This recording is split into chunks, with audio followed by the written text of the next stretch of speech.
queridos amigos, bienvenidos a Nuevas Voces en Agricultura, día martes 22 de abril, absolutamente en vivo y en directo, comenzando una nueva edición de nuestro programa para conversar de actualidad política, para desmenuzar lo que está ocurriendo en la contingencia nacional, por supuesto desde las ideas de un Chile libre y desde la perspectiva de las nuevas generaciones. Tenemos hartos temas de conversación, un interesante programa en el que nos acompaña desde ya el profesor Palma, José Ignacio Palma, encargado de formación de acción republicana, panelista habitual de los días martes aquí en Nuevas Voces. ¿Cómo está, profesor? Bienvenido.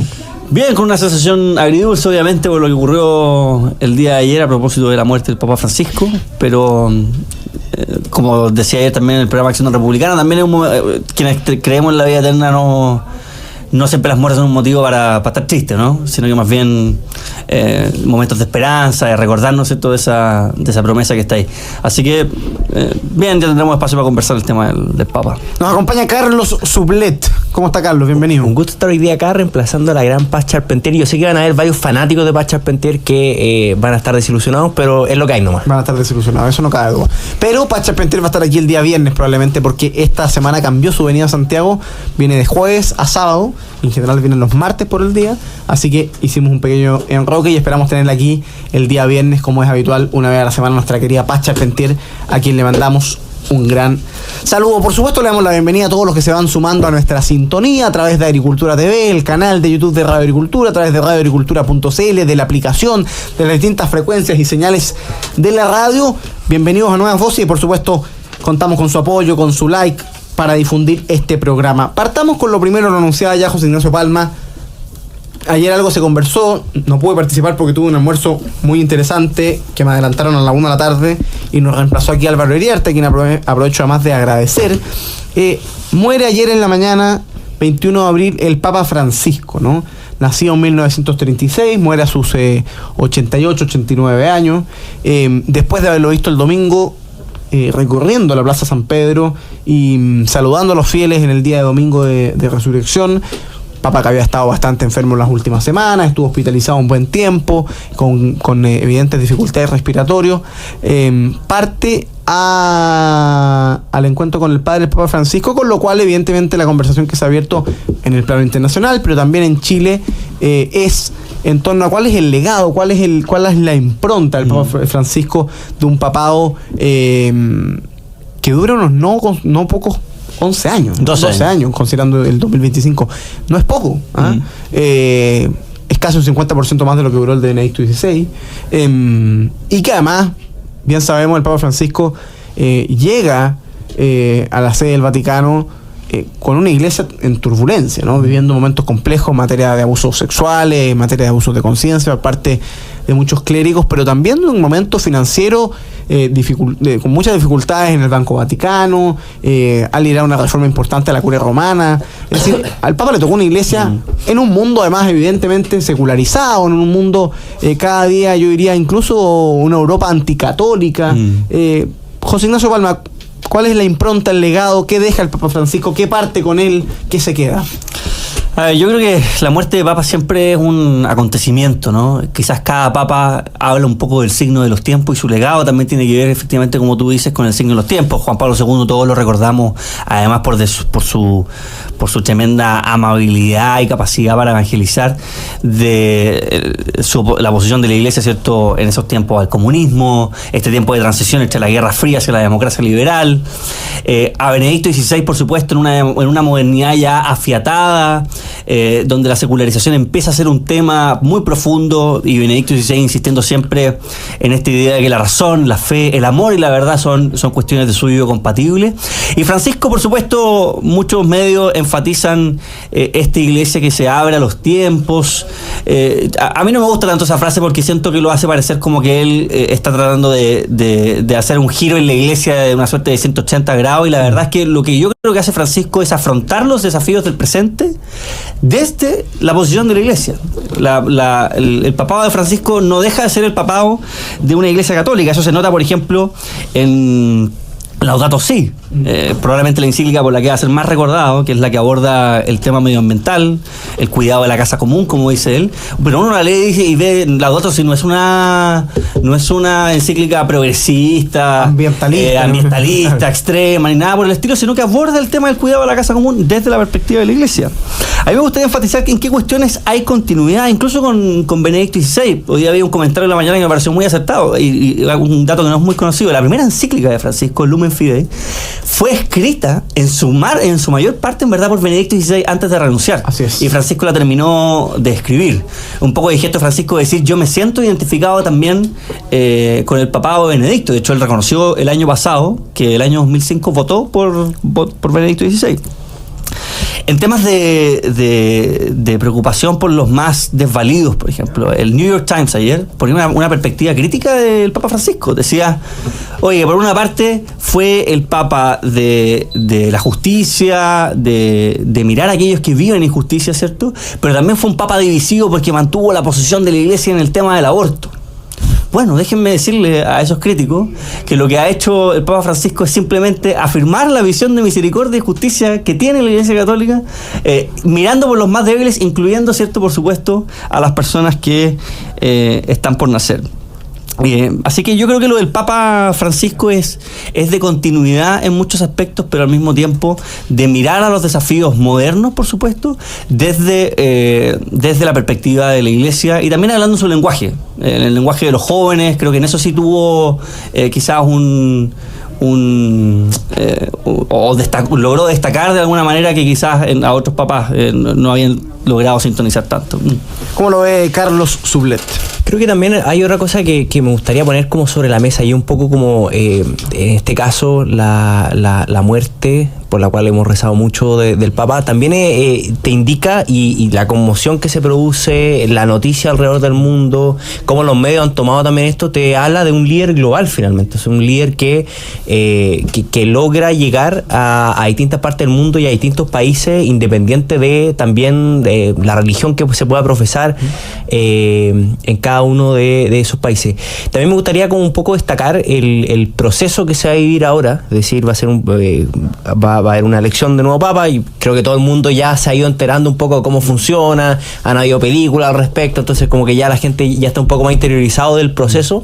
Pero me gustaría destacar también los desafíos que va a enfrentar la Iglesia de cara a ya entrar a la mitad de este siglo, básicamente, y de cómo el nuevo Papa finalmente se va a tener que enfrentar a nuevos cambios, a una nueva modernidad, y a seguir liderando finalmente la Iglesia.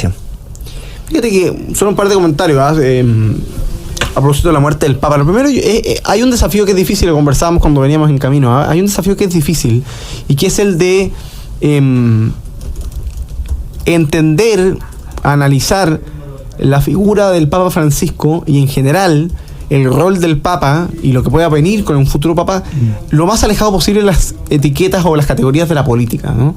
Se habla mucho si el Papa que viene a ser de continuidad, de ruptura, una alternativa de la línea conservadora, de la línea liberal. Claro, por supuesto, entre los cardenales hay distintos carismas, hay incluso posiciones distintas o aproximaciones distintas a determinados temas. Hay temas para los cuales evidentemente los católicos tienen libertad de opinión y que no son temas ni de fe ni de moral, y por lo tanto hay posiciones distintas.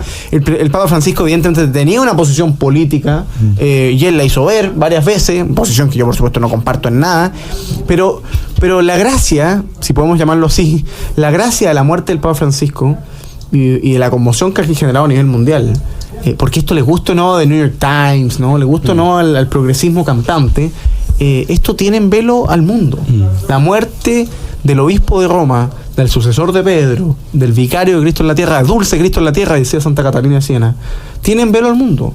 Tiene a todo el mundo, primero, atento a los homenajes, a las misas, a los velatorios que se van a desarrollar no solo en el Vaticano, sino en todas partes del mundo, sino también a cómo hacer el proceso para elegir un nuevo Papa. Y ayer, el domingo, Daniel Mansuy, o ayer, el lunes, sí, decía en Tolerancia Cero algo que me pareció bien interesante, ¿eh?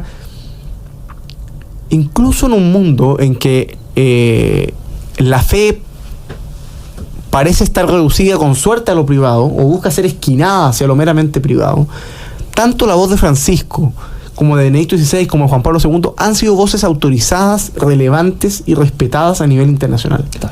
En la discusión pública mundial. Y eso creo que es muy relevante. Por supuesto no es su principal rol. El principal rol de la Iglesia es el de acercar las almas a Cristo. Es el que cada persona pueda, como decía un santo del siglo XX, buscar a Cristo, encontrar a Cristo, llamar a Cristo. Pero hay también una dimensión pública del Papa que queda muy de manifiesto con su partida. Y yo creo que eso es bien importante. Los católicos nos unimos en oración por el alma del Papa, por los cardenales que van a tener que elegir al futuro Papa, con la certeza de que has de haber un Papa de continuidad. Yo hoy día escuchaba una entrevista a nuestro querido profesor Alejandro San Francisco en el Libro, que decía, oye, ciertamente el Papa va a ser un candidato, el próximo Papa va a ser un Papa de continuidad. Y es que el próximo Papa va a ser el sucesor de Pedro, va a ser la cabeza de la Iglesia Católica Apostólica Romana en el mundo. Y por lo tanto no va a haber un quiebre, ni una alternativa, ni un Papa. Va a haber continuidad en lo esencial. Siguiendo a San Agustín, ¿no? Unidad en lo esencial, continuidad en lo esencial. Y eso es lo bonito de la Iglesia. Y a pesar de que haya tantos críticos, y a pesar de que la Iglesia, alguien le decía, no sé qué santo era que le preguntaban, oye, ¿por qué la Iglesia no se ha acabado, no? Y él decía, mira, es impresionante que la Iglesia haya durado tantos años a pesar de la cantidad de intentos de destruirla por dentro. Ha pasado por tiempos mucho más difíciles que esto. Efectivamente. De persecución. Y de papas, digamos, degenerados. Pero lo cierto es que ahí está de nuevo la prueba de que la Iglesia no es enteramente humana, ¿no? Así es. Y yo creo que lo que viene va a ser muy bonito. Con una cuestión adicional, y con esto volver a hablar a José Ignacio y cambiamos de tema. El Papa deja un mensaje entre los muchos mensajes que deja, mencionar algunas encíclicas de José Ignacio. Hay una frase que se hizo muy famosa del Papa en un mensaje a los jóvenes, creo que en Brasil, ¿no? Cuando el Papa invitaba a las personas, a los jóvenes, a no balconear la vida, que es un concepto bien interesante, no balconees la vida. En términos nacionales, siguiendo a Jimena Rincón, sería no tomes palco, ¿no? No te sientes en el palco a ver cómo pasa la vida, ¿no? Los marxistas decían que no se iban a sentar a ver pasar por sobre su nariz el ataúd del capitalismo, sino que iban a salir a hacer la revolución y a terminar ellos mismos con el capitalismo. Ese llamado que hace el Papa Francisco a no balconear la vida es un llamado a nuestra generación.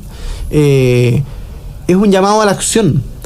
Y a la Madre Teresa le preguntaban, oye, bueno, ¿y cómo hacemos para no balconear la vida, para entrar de lleno en la vida del cristianismo? Y ella contestaba, bueno, partamos por ti, por mí, ¿no?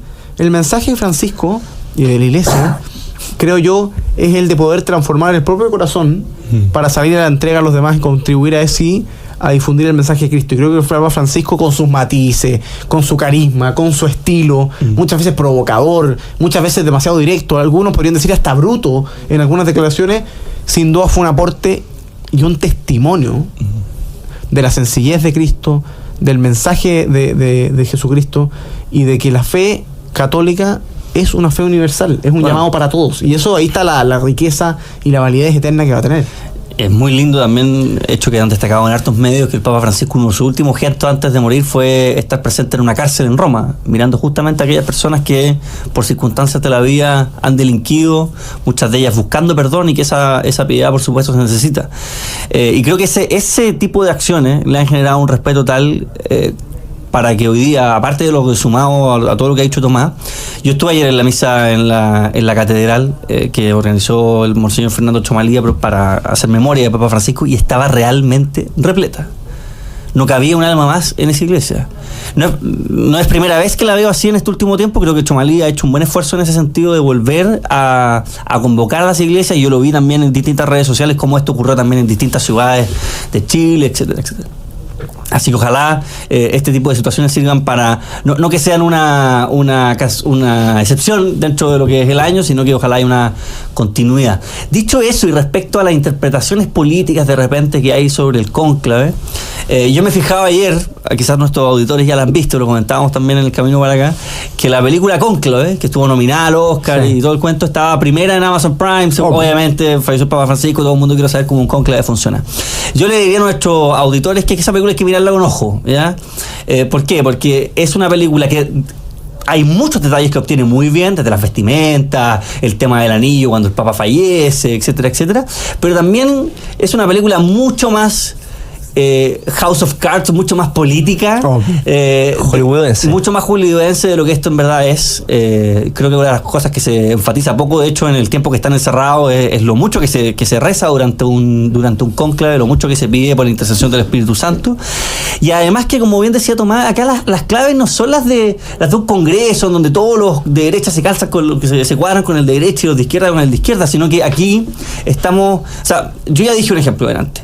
Mucha gente cree que Benedicto XVI y el Papa Francisco representan almas distintas de la Iglesia, y sin embargo Francisco reconoció haber votado por Benedicto XVI, y de hecho ahora todo el mundo dice, oye, el Papa Francisco dejó el 80% de los 135 cardenales que pueden votar son designados por él, entonces va a haber una continuidad en su forma de ver la Iglesia. Oye, Benedicto XVI también dejó muchísimos cardenales, y esos cardenales votaron por Francisco. O sea que hay una reflexión que trasciende los típicos esquemas políticos que tienen que ver con las preocupaciones de la Iglesia y cómo afrontar los desafíos de nuestros tiempos. Vamos, queridos amigos, a la primera pausa comercial. Aquí en Nuevas Voces estamos junto a José Ignacio Palma, a Carlos Sublet. No hay primarias en Chile Vamos, queridos amigos. Ayer la noticia la dio la misma Evelyn Matei, comunicó que no va a haber primarias en Chile Vamos. Lo que había sido una puesta en escena, digamos, entre miércoles y domingo, cayó el lunes por la mañana. Hoy día me tocó estar en CNN en la mañana y estuve con Pierina Ferretti, que es la directora ejecutiva de Novo 21, y decía, de la misma forma que el domingo en 3 días puede resucitar alguien, puede morir algo, y murió la primaria de Chile Vamos en 3 días. Vamos a conversar a la vuelta de la pausa en esta conversación en Nuevas Voces, precisamente de esos y otros temas de actualidad política. Vamos y volvemos.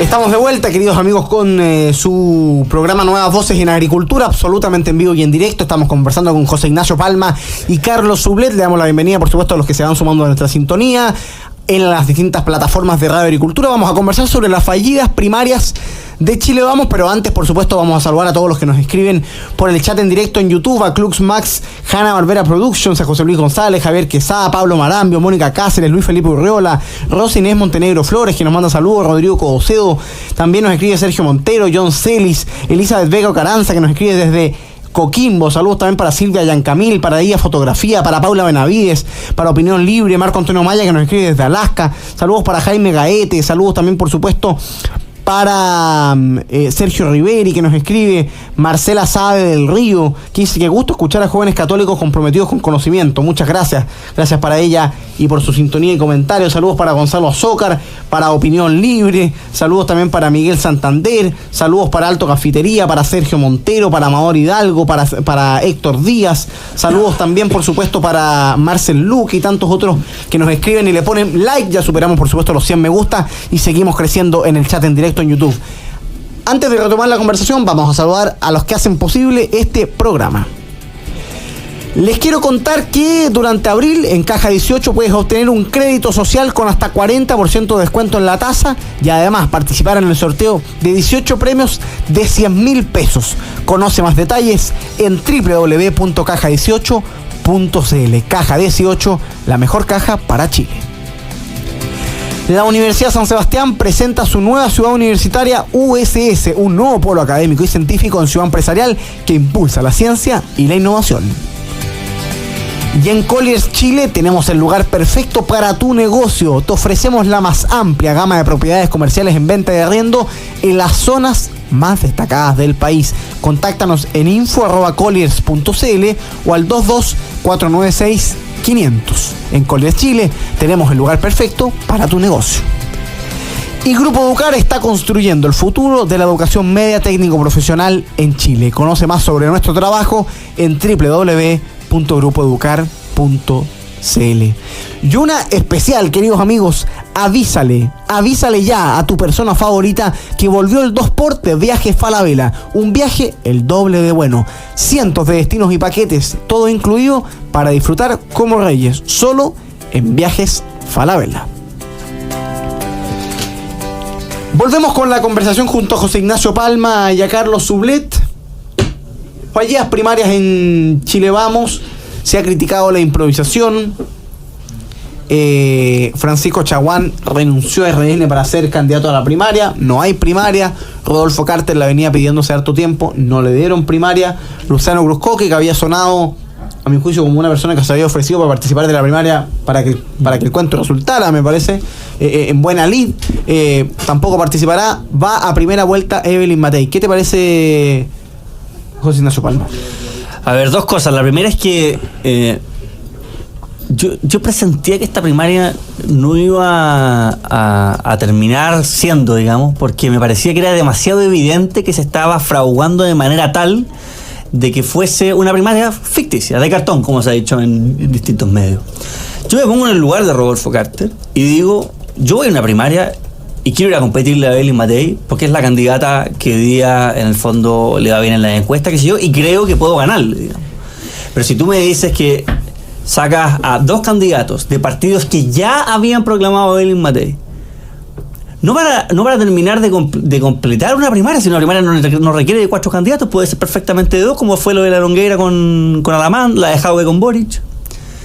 Es evidente que a Chaguán y a Cruzco que se le estaban poniendo ahí en el fondo para mermar las posibilidades de eventualmente un Carter de salir exitoso en esa primaria. Y de hecho el mismo Diego Chalper, en el programa que participa en Radio Conquistador, admitió en el fondo que el susto que se terminó, a pesar de que el día domingo defendió la primaria de muerte, el día lunes ya decía, no, lo que pasa es que nos dio susto la primaria porque veíamos que podía haber mucho caudal desde la derecha a votar por Carter y eso podría poner en peligro la primaria de Evelyn Matei. O sea, reconociendo en el fondo que había un susto a realmente competir, que lo que gustaba era una primaria protegida para tener publicidad un mes en la mañana y en la noche, ¿cierto?, a propósito de la franja electoral. Dicho eso, yo no me dejo de sorprender también de lo mucho que se utiliza el concepto gobernabilidad. Gobernabilidad, siempre se repite que republicanos, que nacional libertarios no ofrecen gobernabilidad, Chile Vamos ofrece gobernabilidad. No me quiero quedar en la crítica fácil de decir, oye, acá acaban de mostrar que ni siquiera hay gobernabilidad interna.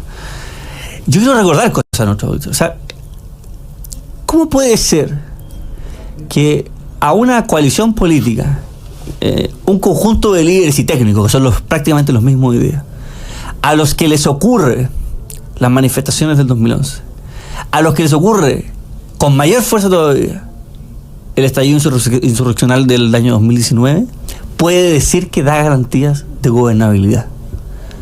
O sea, esta coalición nos va a decir, no, a ver, que aquí hubieron agentes externos que provocaron esto. Sí, pero tal como hablamos la semana pasada, gran parte del arte de la política es hacer posible, digamos, las cosas que son necesarias, ¿cierto?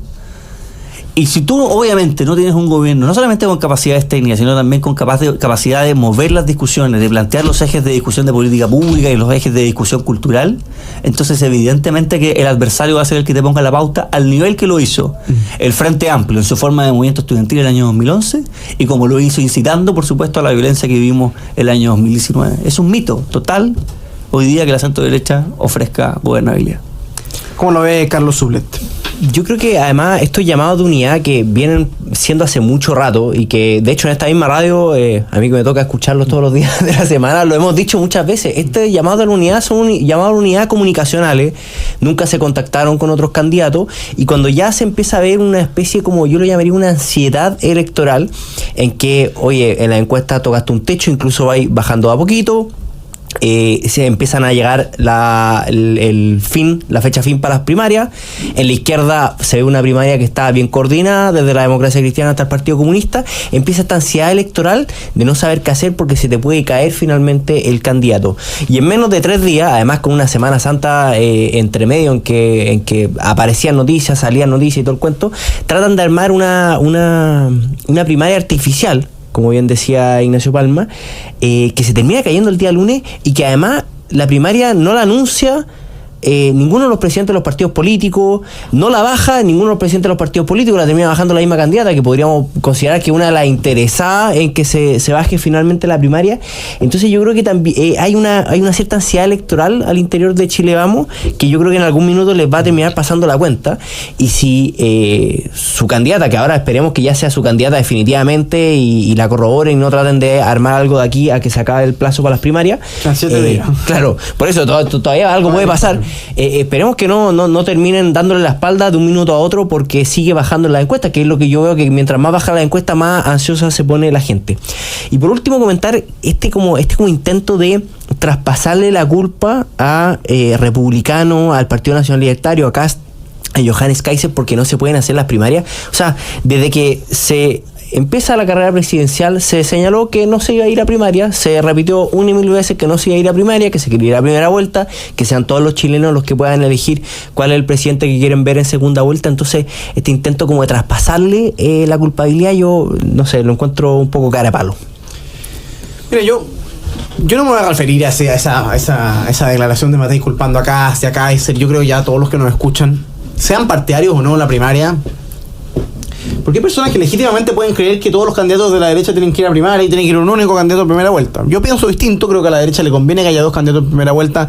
Creo que además hay proyectos políticos distintos que justifican que existan dos candidatos en primera vuelta con proyectos y con propuestas para el país distintas. Y creo que además es conveniente electoralmente que la derecha compita en dos listas parlamentarias para tener mayoría en el Congreso. Creo que eso permite llegar a más votos que yendo todos juntos. Además de que no caben 9 partidos en un solo pacto electoral, pero eso ya es una cuestión más bien práctica. A mí lo que me sorprende es el amateurismo, es la improvisación, es la ansiedad y el nerviosismo. Porque lo que se necesita para sacar al gobierno del presidente Boric, para que la izquierda no vuelva a ganar las elecciones, para que la derecha llegue al gobierno, es claridad, es liderazgo, es solidez, es orden. Y lamentablemente, hoy día eso no se ve en Chile Vamos. O sea, una primaria que se levanta y se desarma en 3 días. Una coalición que no es capaz de nombrar un presidente del Senado. Partidos que hacen lo que quieren. El senador más votado del partido más grande de Chile Vamos renuncia para ser candidato presidencial. Anuncia estar dispuesto a ir a primaria cuando nadie tenía primaria por la prensa. Y hoy día, la portada de la segunda, que no es del Partido Republicano, muy por el contrario, yo diría más bien es un medio más bien cercano a Chile Vamos, titula Campaña de Matei, 2 puntos. ¿Y dónde está el piloto? Entonces, creo que hay un desafío grande en la campaña de Matei, que es el liderazgo, es el orden, es la capacidad de mando.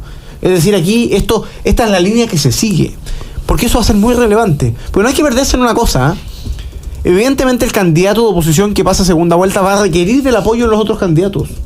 Y por lo tanto, esto no se trata de una lucha fratricida entre las distintas opciones que hay en la oposición. Por el contrario, lo que hay que hacer, asumiendo que la decisión de Chile Vamos de ir a primera vuelta es una decisión definitiva, que no va a tener más letra chica, ni rodeo, ni senadores creativos, ni mucho menos, es decir, ok, compitamos en la primera vuelta entendiendo que el adversario está al frente y no al lado.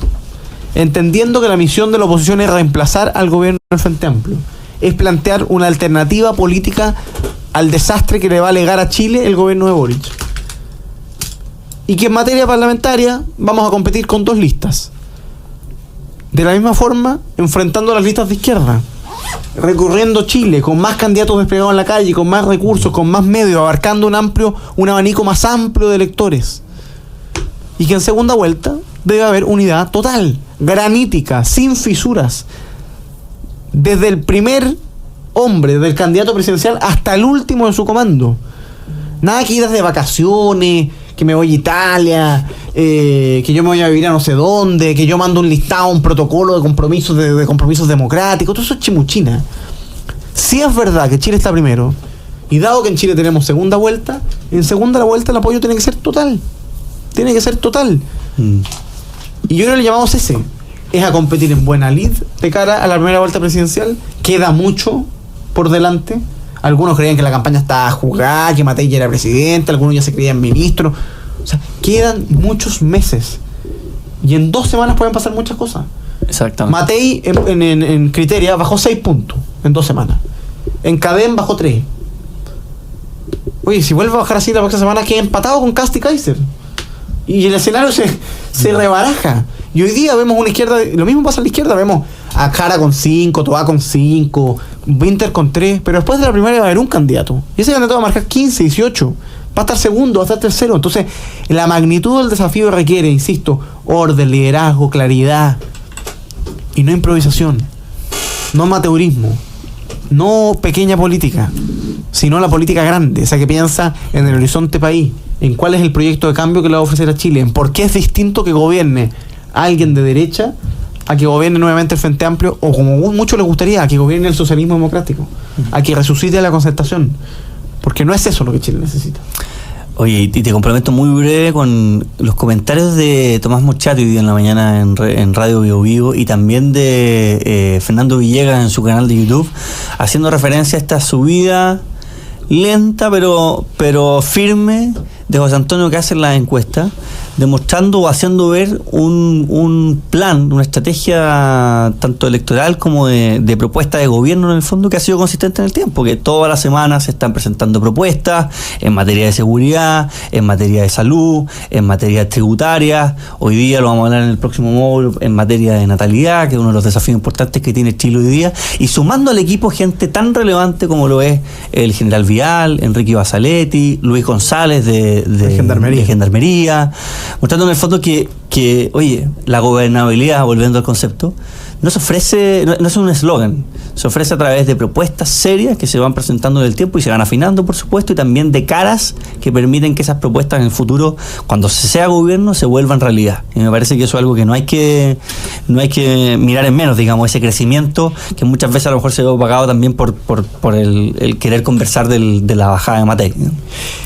Vamos a una pausa comercial, queridos amigos. A la vuelta vamos a conversar de un tema importante, crucial, yo diría, para el futuro de Chile, que tiene que ver con la crisis de natalidad. Hoy día hubo novedades al respecto, tema que vale la pena conversar. A la vuelta de la pausa estamos con José Ignacio Palma y con Carlos Sublet en esta conversación de Nuevas Voces. Pocos minutos de pausa, estamos de vuelta, quédese con nosotros acá en Nuevas Voces de Agricultura. Estamos de vuelta, queridos amigos, con su programa Nuevas Voces en Agricultura, absolutamente en vivo, conversando con José Ignacio Palma y con Carlos Sublet.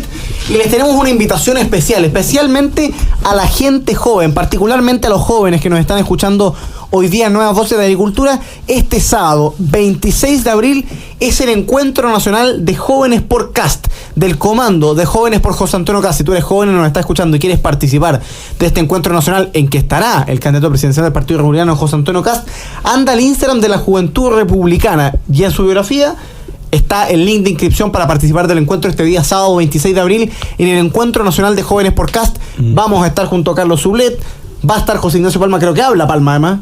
Se supone que habla Palma, se supone que hablo yo. Veremos el sábado en la mañana de qué cresta tenemos que hablar y qué preparamos.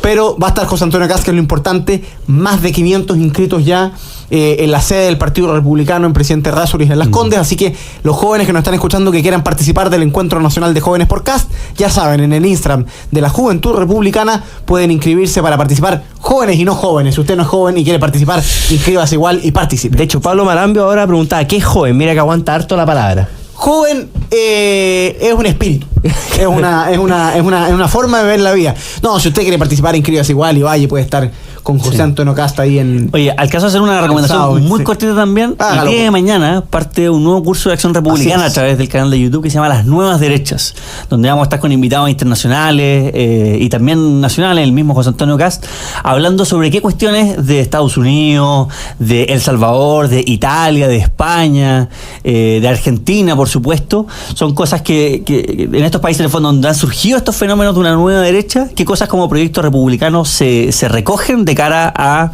lo que va a ser implementar un plan de política de shock, como se ha dicho desde el partido, por supuesto, para el próximo gobierno. Se pueden inscribir a través de las redes sociales de Acción Republicana, como les digo, el curso es a través del canal de YouTube, es totalmente gratuito, basta con sintonizar. Gratuito y de calidad. Oye, nos preguntan cuándo va a estar Kast en el programa, esa es una gran pregunta. Vamos a gestionar una entrevista efectivamente con José Antonio Kast acá en Nuevas Voces de Agricultura. El único riesgo es mandarse un checho irane, porque no está fácil la entrevista a los candidatos presidenciales, queridos amigos. Felizmente a mí no me han llamado ni una primaria, así que no tengo problema. Vamos a invitar a José Antonio Kast, nos pregunta ahí Rodrigo Codoseo, en los próximos días, la próxima semana tendremos que hablarlo con gente que participa en su campaña. Felizmente aquí tenemos pura gente cercana a la campaña de José Antonio Kast que nos podrá ayudar en esa gestión. Hablando de José Antonio Kast, una de las graves crisis que enfrenta Chile es la crisis de natalidad, y hoy en la mañana nos tocó estar en un punto de prensa junto a José Antonio Kast. Habló el profesor Palma, sin ir más lejos, de los grandes sabios de esta materia,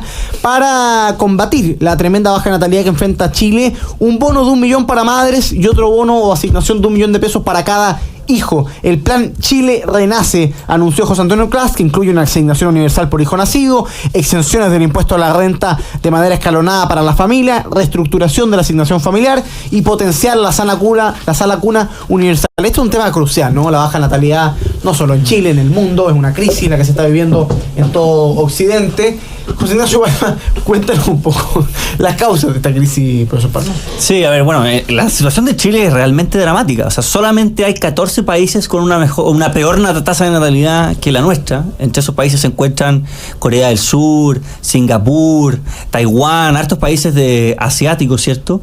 Que se han gastado, la verdad, yo he estado estudiando el tema, muchísimos millones de dólares en tratar de revertir esas tasas de natalidad, porque son un problema en una doble dimensión.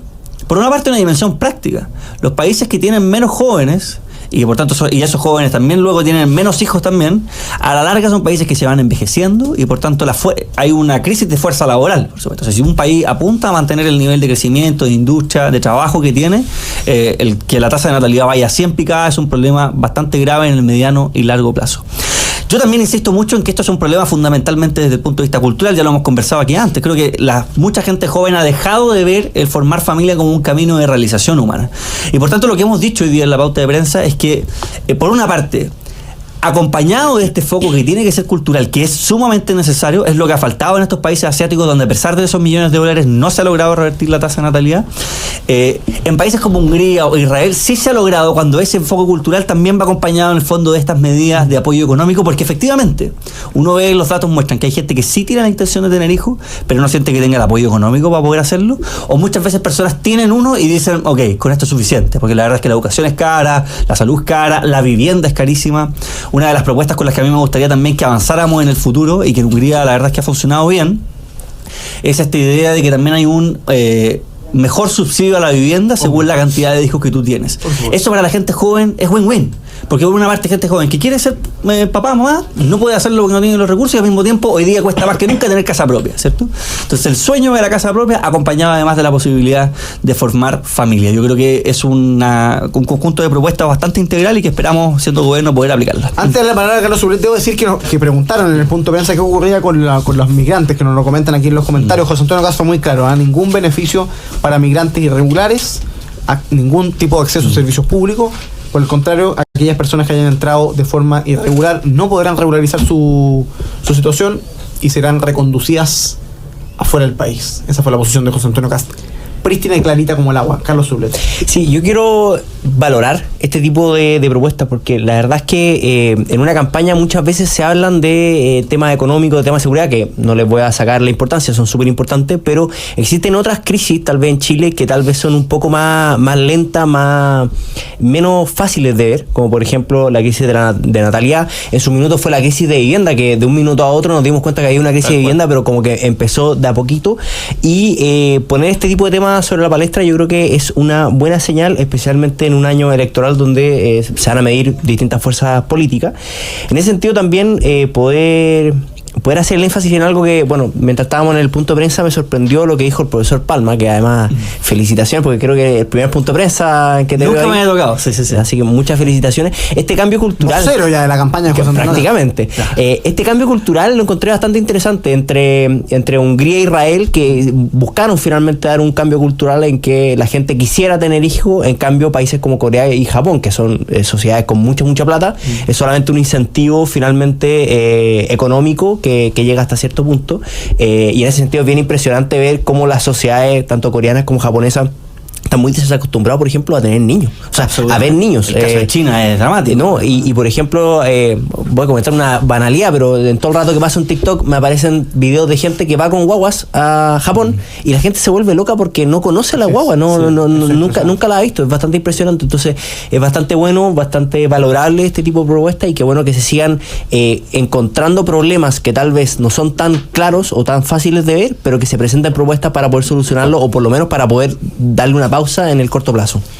José Ignacio Palma, Carlos Sublet, muchas gracias por acompañarnos este día martes acá en Nuevas Voces. Se nos fue volando el programa. Gracias a ustedes, queridos amigos, por su sintonía. Pónganle me gusta a los que se están sumando en Agricultura TV antes de salir. Íbamos camino a los 200 likes. Contamos con su apoyo, así llegamos cada vez a más personas con Nuevas Voces de Agricultura. La invitación para ustedes es que se quede en la 92.1, viene Deportes en Agricultura, Y nosotros nos reencontramos mañana, miércoles, como todos los días de la semana, a la 1 de la tarde, aquí en Nuevas Voces de Agricultura. Que estén bien. Chao, chao.